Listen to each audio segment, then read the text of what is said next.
Hello everyone, welcome to the channel. Let's talk about bunker play today. I have to admit, um, I won a lot of championships when I was a junior player, and I was an awful bunker player. But once I got through college, learned a little bit more, but later on in my life, I had a mentor of mine, my father-in-law, really explained bunker play to me better than anybody I've ever seen.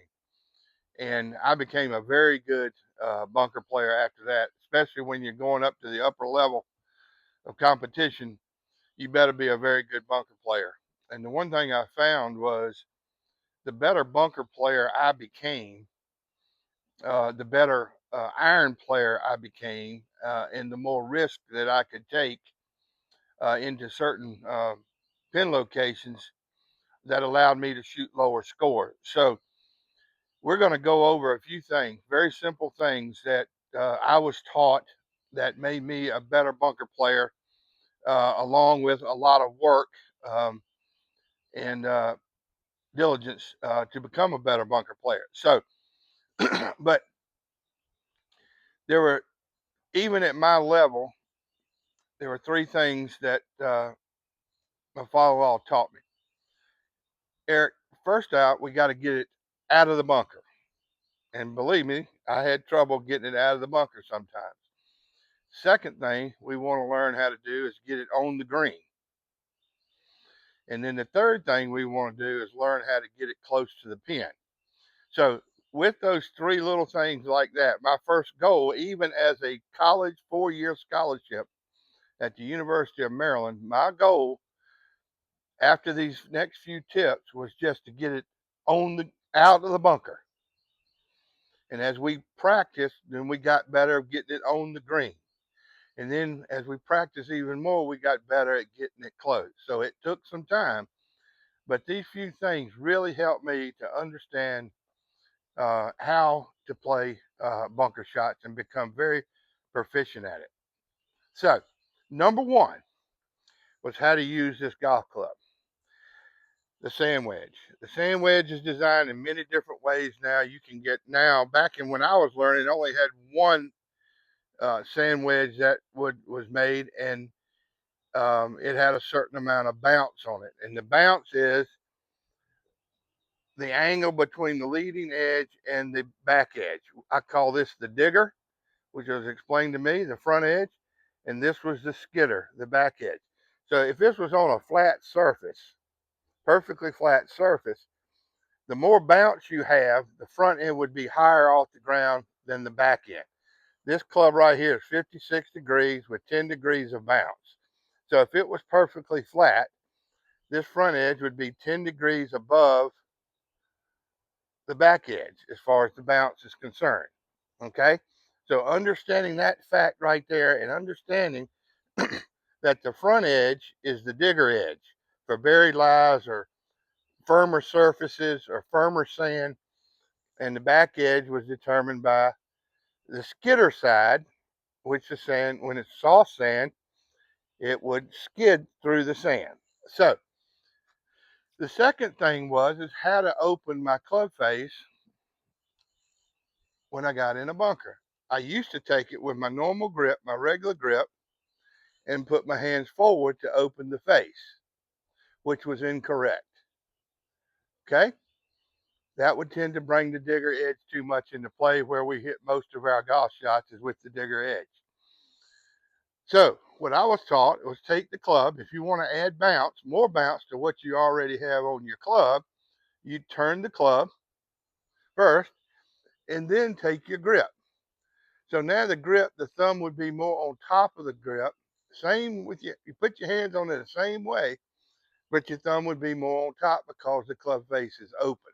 So instead of gripping the club normally and opening it with your hands going forward like that and the shaft leaning forward, take the club, turn the club head amount to how much you want to the right to add bounce. Put your hands on there, and you notice now my shaft is more even with my hands instead of way out in front. That's the second thing. Learning the design of the wedge, the digger and the skidder, learn how to open the face correctly to add more bounce and open the face depending on how much trajectory you need to get out of that bunker.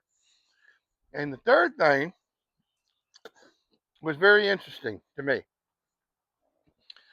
Most of us here, we hit an inch or two behind the ball. Don't disagree with that. I used to do that when I was a bad bunker player. So these three things really, I changed totally. So this third thing is, instead of trying to hit a couple of inches behind the ball or an inch or two behind the ball,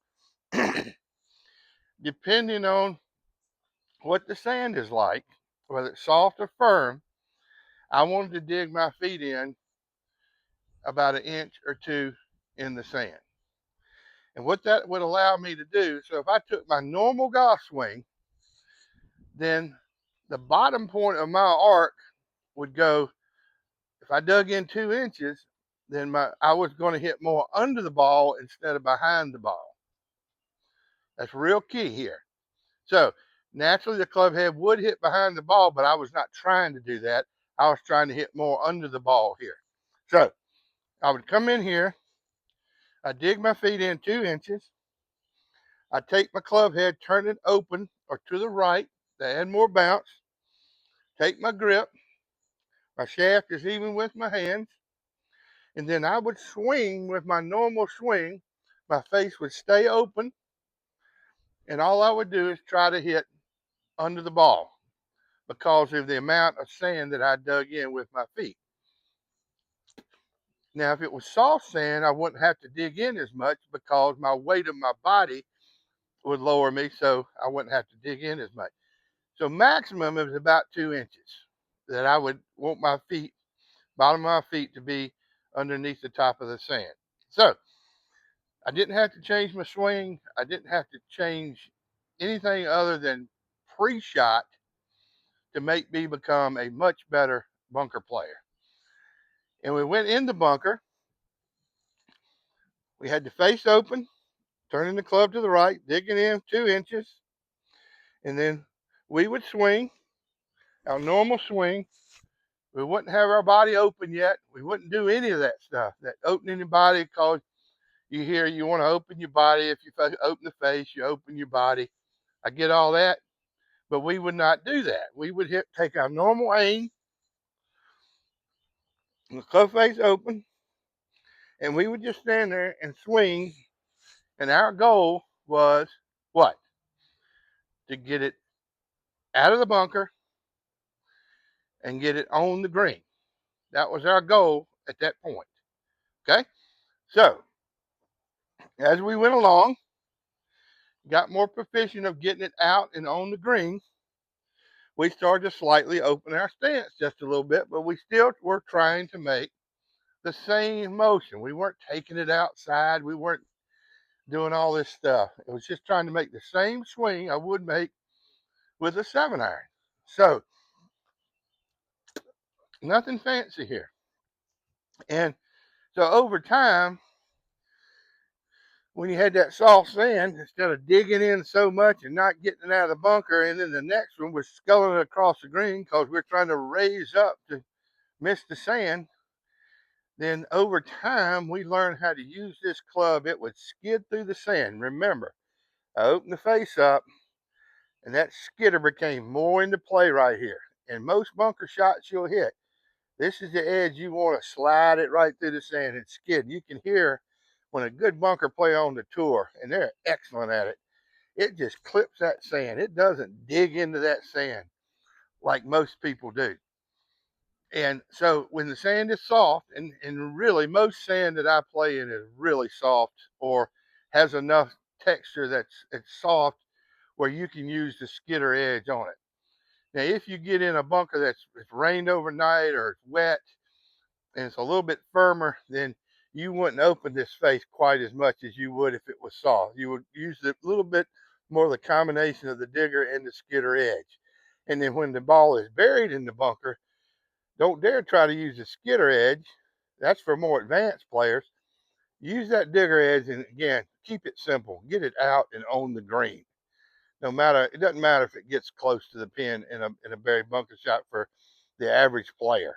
So, learning to use that club head correctly, learning how to open the face correctly first, and then take your grip, and then learning how to just dig in your feet a couple of inches, and nothing fancy. If you want to open your stance up, fine. If you don't have to right now. But stand there and make your normal golf swing. Don't try to do anything different than what you normally do with a 7-iron. Now, some of you may have swing flaws in your full swing that need to get fixed that will help you be a better bunker player. You're going to do that. But don't try to do anything fancy in a bunker, because in reality, it doesn't take much to get it out and on the green. And if you can do that, I guarantee you, your iron play will become better, and you won't lose as many shots once you hit it in the bunker, because most of the time you people that hit it in the bunker, not a very good bunker player, and you become fearful of what that is in the bunker, and you're in a chaotic state anyway, because you know what can happen. You either hit way too far behind it, take too much sand, or don't take any at all, and next thing you know, you turn a bogey, par or bogey, into a triple bogey real quick. So, and that can ruin a score more than anything. Now, the best exercise that I did in a bunker, there's two of them really, is we took a 2x4, and I've got a little small board here just to demonstrate. Don't have a 2x4, and I've got a pile of sand right here, a scoop full of sand, and put it on in the middle of the board. Don't put it in the back of the board or the front of the board. Put it in the middle of the board and put the ball on top of it. Okay? So you get up here, and this is to really teach you how that club really skids through the sand. You can do this without a ball or anything, but make sure you're in the middle of the board. So we get up here, we take our grip, take our stance, dig in a little bit, and we're going to swing back just a little ways and swing through a little ways, about waist high to waist high, and just learn what that feels like and the sound of it. You can hear it.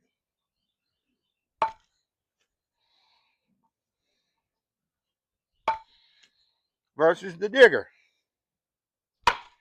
That's the digger versus the skidder. Great exercise here with a 2x4. Bury it down in the sand where the top of the board is just on the top of the sand.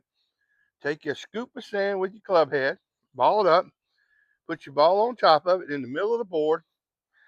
Go in there, get your club face open correctly, take your grip, dig your feet in a couple inches,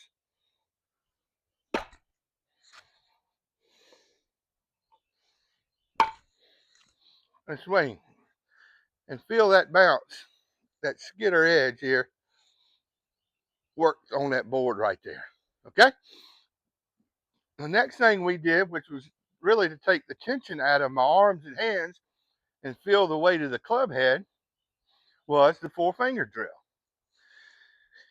We take our thumb and index finger, we'd open the face, take our thumb and index finger on each hand, and as you can see how heavy the club looks here.